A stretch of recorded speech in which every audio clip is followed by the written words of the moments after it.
For staying with us. A Pretoria serial rapist will spend the rest of his life behind bars. Sello Maponya was handed 5 life terms and over 1,000 years in prison by the High Court in Pretoria yesterday. The 33-year-old was found guilty of more than 70 counts, including rape and robbery. The investigating officer who arrested the serial rapist, Sergeant Catherine Gladi from Serial Electronic Crime Investigations, joins us now to talk to us about this particular investigation. Sergeant, good evening, and thank you so much for your time tonight. Certainly, you must be relieved that someone like Maponya is finally behind bars. Good evening, everyone. We are so much relieved that we got rid of the rot in our communities, yes. And let's talk then about that moment when you are piecing together these cases. You can see that they link to one person. Tell us about the investigation. What went into it? All right. It started as few dockets that had the same modus operandi, but we were not sure who is it, but we knew that there's somebody who's busy in our community. It started with cases in Mamelodi East. So we started checking with all the cases that the investigating officer had. And I remember they were found out by one warrant who was still with us, warrant officer Fesser. He was still with the South African Police Service. Now he's with the NPA.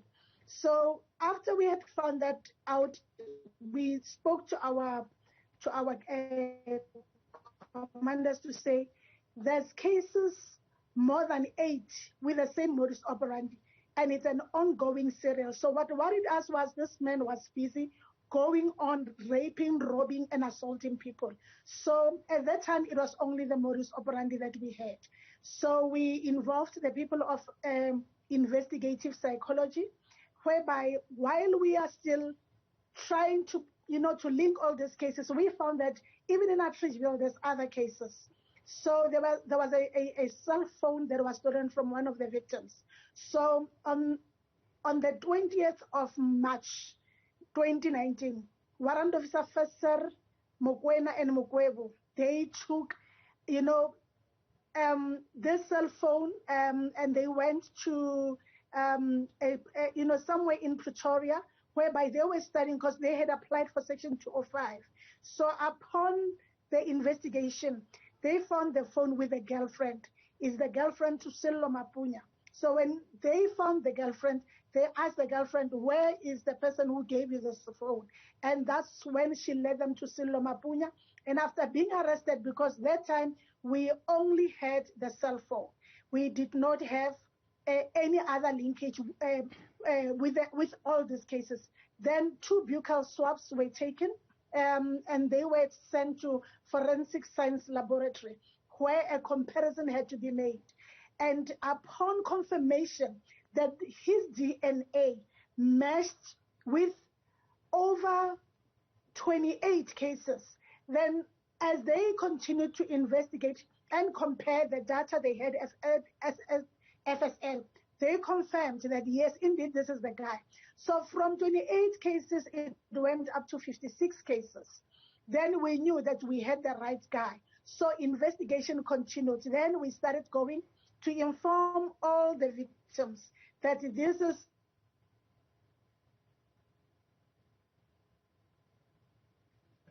all right, that picture there certainly just giving us a little bit of challenges as we try to re-establish a better connection with Sergeant Gladi.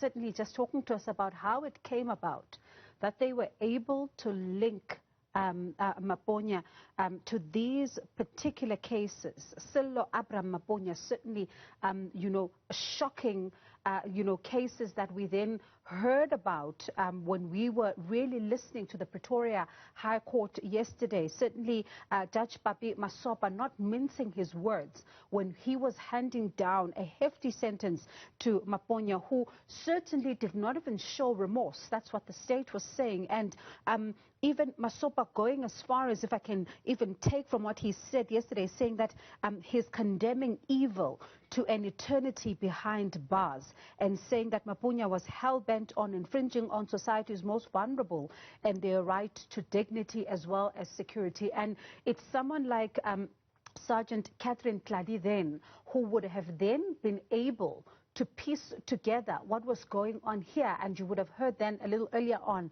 when she was talking about how they were then able to trace him through a cell phone that was then, traced to his girlfriend at the time. And we do understand that he was living with his girlfriend and his son at the time when he was committing all these particular acts. And you would have seen that case here on Newsroom Africa as our reporter Malungelo Boy was really reporting to us throughout the day and speaking to some of those victims then who were also violated by Maponya. And his youngest victim is said to have been 14 at the time, and his oldest victim then 55. But let's then pause there for a moment as we try to re-establish a better line. All right, let's continue then with our conversation with Sergeant Catherine Tladi. There we have managed to establish a better line to her. Sergeant, good evening, and thank you so much again for your time. Let's hope the line is better then. As we then look at this particular case, certainly the court really, saying that it is condemning evil to an eternity behind bars, even saying that he didn't show any remorse even during some of the proceedings. What was his attitude on the day that you arrested him, and what was he then able to tell police during your investigations and his questioning? Sello Maponya was the most difficult suspect we had, recently. We even said he is training us. Every time we would have contact with him, we would go out drained. He was so stubborn up to the last day, as you saw yesterday. Those who are in court, they can confirm what I'm saying. He's stubborn. He's without remorse. He refused. When we started our investigations, he refused the DNA. He denied it. He denied the fingerprints. He denied ever being in Atteridgeville and Oliver Woodbush. So every time we went to him, it was like, because we kept on adding. We kept on adding dockets. We would go with 14 dockets today to say, you're linked on this 14 dockets. Tomorrow we'll go with 10 and so forth. So he only wanted to speak Pedi. They gave him, first of all, they gave him an English-speaking advocate. He refused. They gave him a Pedi-speaking advocate. He refused the Pedi-speaking. They gave him a white guy again. He accepted for 2 weeks. So we started our trial on the 3rd of May. 2 weeks into the trial, some victims have already testified. He fires the lawyer. He says he wants a Pedi speaking. They gave him the recent one that he had now.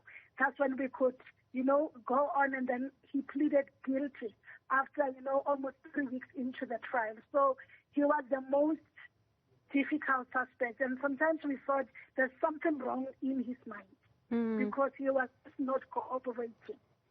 And what, you, as much as you've just alluded to this, that you would be drained each and every single time you spoke to him, for you as a woman, listening to some of the things that he then did to these victims, it must have been difficult for you. Sure, a lot, because he could only speak to me as he only wanted a very speaking person. So you will go through a docket, try to explain to him what he did in the docket, what happened with the docket. He would tell you, where did they get my DNA, meaning his sperms. He says somebody took them and went to all these women and put them, in all these women. And you try to explain to him, no, it cannot be. No one can do that. But, there was a time when I was charging him in prison. And the way he was relating to me, in a way that it was disrespectful. The in prison, they said, no, you're not going to talk to this lady. So I even asked him, said, no, what's wrong? What went wrong? Because I was just calm with him all the time because we were trying to get him to understand the state of his cases. He told us he's angry with his mother.